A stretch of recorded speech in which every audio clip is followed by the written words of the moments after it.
Sometimes you make choices in your life that dictate your every move until the day you die. I made one of those choices.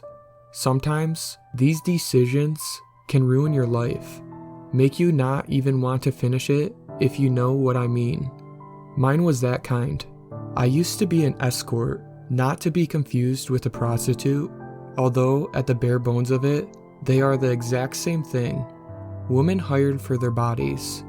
Prostitutes usually just for sex, but escorts, they are performers, actresses. I've been someone's wedding date, multiple men's girlfriends at charity events, and even someone's sister used to trick their wife into a sick three-way. I guess it was safe since he wouldn't leave her for his own sister.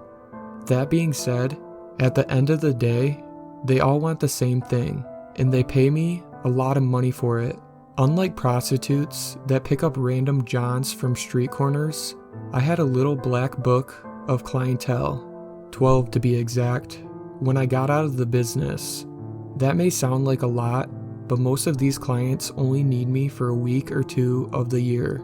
A week at the Aspen cabin, Memorial weekend on a yacht. I only had 5 that I saw weekly. A girl needs her off days. By now, you are probably judging me pretty hard, and that's fine. The way you feel about me now won't compare to how you'll see me after I tell you about my last client. He was my bad decision, the choice that now rules over my life. My number one client of 3 years had just died in a car accident. He was my cash cow, a business executive that was too busy for his wife, but wanted company once or maybe twice a week. I charged $800 an hour, and he would hire me for the whole night, so you can imagine how much money I lost after his death.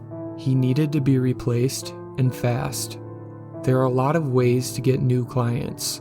I started out at casinos, watching for big winners, but in 2020, the best way by far is the dark web. I'm going to assume you don't know a lot about the dark web, as most people don't. There are a lot of misconceptions, but honestly, it's just a whole bunch of people offering services that the government and society have deemed immoral and illegal.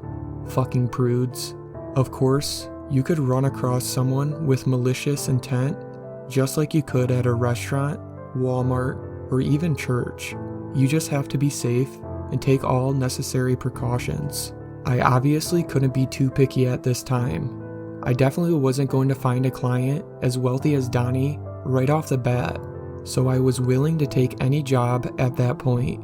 I posted my services in the usual escort form I had worked with before, and after about a month and 6 degrading jobs that I was forced to drop my rate for later, I received an email request service, but the details would be discussed in person. Even on the dark web, this is a strange request, but not unheard of. One of my first clients from the web had the same request just so he could prove to me he wasn't a weirdo, before asking if he could bite my toenails. He was actually a very sweet guy. Later, he had lost his job, so I just let him do it for free since it saved me a trip to the salon. Maybe this new guy just has some weird fetish. My response was, I agree to the meeting, but I am not accepting the job until the details are agreed upon. He sent back the address for the coffee shop downtown, and time, 9 a.m. the next day. I instantly walked up to the counter to order my iced mocha. I don't talk business before coffee. I take a sip as I scan the room for someone that looks like they are here to meet an escort. Maybe that guy in all black sitting awkwardly in the corner with no cup, I thought. I sit across from the man that looks as though he has never been in a coffee shop before. You should have at least ordered a coffee. You wouldn't look so awkward, I teased. I don't drink coffee, he responded with a flat voice. Then why didn't we meet somewhere you could be more comfortable? I asked. It's about your comfort, he answered. Something about him told me he was a very sheltered man. We get a lot of those type, so you can tell most of the time. What bothered me the most was the lack of emotion in his eyes. They were just dead. That's a sweet gesture, but I don't need to be buttered up. We're here for business. What is your business?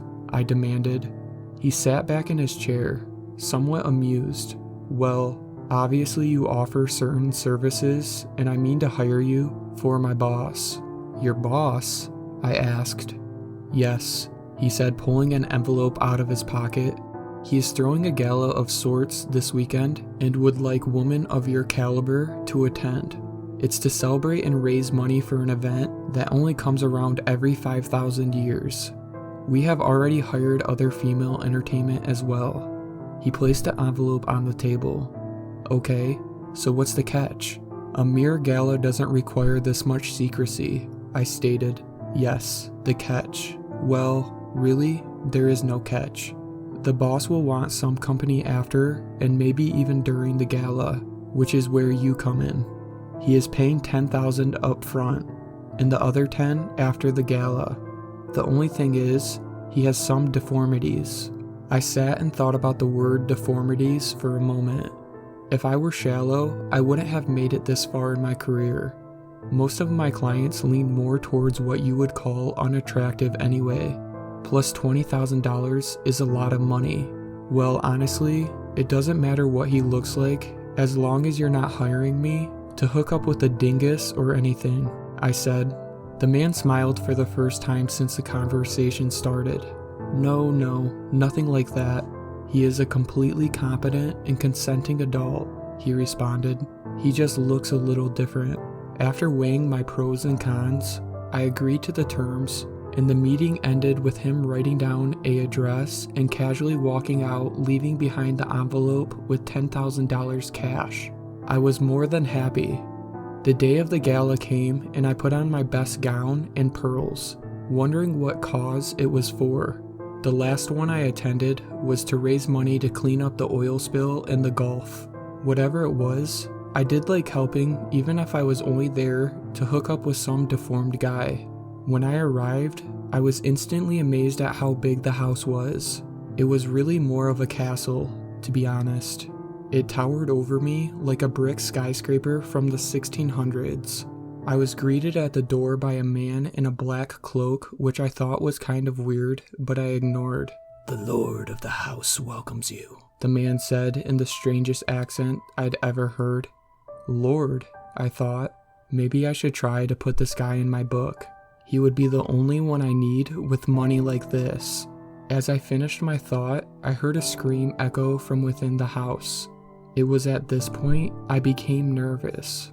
Before I knew it, I was guided into the house by the man, not knowing that my life was about to change forever. Upon entering, I was immediately caught off guard. Everyone wearing black cloaks except the rest of the entertainment, which was a mix of upper-class debutantes and freshly plucked hookers. It finally clicks. This is a cult. I look around and see, well, normal people drinking and having a good time, and in the back room, a 20-foot-high red metal door. I strained my eyes to try to identify the markings. "I'm glad you could make it," the man from the meeting said as he took my arm, guiding me through the crowd. "Yes, of course. We do have a business agreement," I forced out with a shudder in my voice. "A woman of her word. I love it. You don't find many of those these days," he said with more confidence than he should have. What the fuck?" I thought. Before I could respond, he started again. "The boss has already had a long night and has retired to his study. He requests your company upon arrival." Before I knew it, I was standing in front of the big red metal door. The sound of it opening paralyzed me as I pushed through the threshold into the dim room. The door slammed behind me, echoing through the room and my soul. "I'm so scared," I thought. "I want to leave, but I can't move." "Hello." The voice radiated through my body. It added so much more to my fear. His silhouette rose from the chair in the corner, confusing me because of its shape. "I've been expecting you," the voice said if it were spoken by multiple people at the same time. "Expecting me? Or anyone?" I spoke. "Everyone," he replied quickly. The man emerges from the shadows, revealing he's not simply deformed, nor is he simply a man.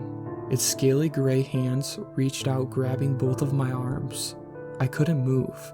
The creature pulled me in close. running its snout down my neck. His warm breath melted my chills away. I apologized for the heat. I'm warm-blooded, he explained. I couldn't take my focus off his horns. They were beautiful. Why did I feel this way? I questioned. I could feel myself dripping. I prayed for the beast to mount me like the animal it was. Mercifully, it granted my wish. Who knew heaven was so close to hell? I came to my senses in the foyer with a group of other women who also appeared to be waking up from their hookup coma. Somehow, I was already holding my jacket and purse, so I walked straight towards the exit. As I walked past a man from the meeting, he said, "See you next week." I pulled into my driveway before realizing I had driven the hour and a half in complete silence. I didn't remember driving home. I didn't remember going to sleep. I do remember waking up the next morning and downing 2 pills with a shot of Jack. After finishing the bottle, I went back to sleep. I woke up to the sound of growling. Was that my stomach? I didn't feel hungry. I felt bloated and sick, and my head was fucking killing me. I took a Lortab, ate, and went back to sleep. I slept from Friday to Wednesday and woke up with extreme pain. I thought maybe it was bathroom pains, but I couldn't go. The hot tub was the only thing that helped. I couldn't get the water hot enough. After the pain had dulled down to about a 3 out of 10, I fell asleep. I woke up in terror after noticing how extended my belly was. I looked 9 months pregnant. I felt a surge of pain every time a bulge moved across my stomach. As I screamed in pain, 4 cloaked men surrounded the hot tub. I passed out as they were lifting me out of the bloody water. "You need to push or he'll claw his way out," I heard a faint voice yell. I woke up with my legs spread as I lay on my kitchen table. "Push," a voice said. I felt all the pain released from my body into the arms of this cloaked man. After a moment, I heard the snarls from the tiny creature. "We're done here," one of the cloaked figures said. "Go to the hospital and have to explain, or stay here. Maybe survive. Your choice. No one's going to believe the truth." I laid there as they left the room. As he turned the corner, I got a glimpse of the baby. He really was a monster. I didn't want to get up. I didn't care if I lived. I closed my eyes and went to sleep. I woke up on the kitchen table, sore but able to walk. I took a shower, ate some fruity pebbles, and pretty much ignored the fact I was probably internally bleeding due to giving birth to the Antichrist. It was when I remembered I needed to drain the bloody hot tub that I found this little guy. Twins, apparently. This one must have been born before the goon squad showed up. The poor thing couldn't climb his way out. He's actually kind of cute when you get used to him. His teeth are sharp, but they can't pierce rubber gloves. He's easily maintained and just eats raw beef or pork. He's growing fast, and I worry about that. How many more of him are there? What's going to happen when they're grown? What should I do with it?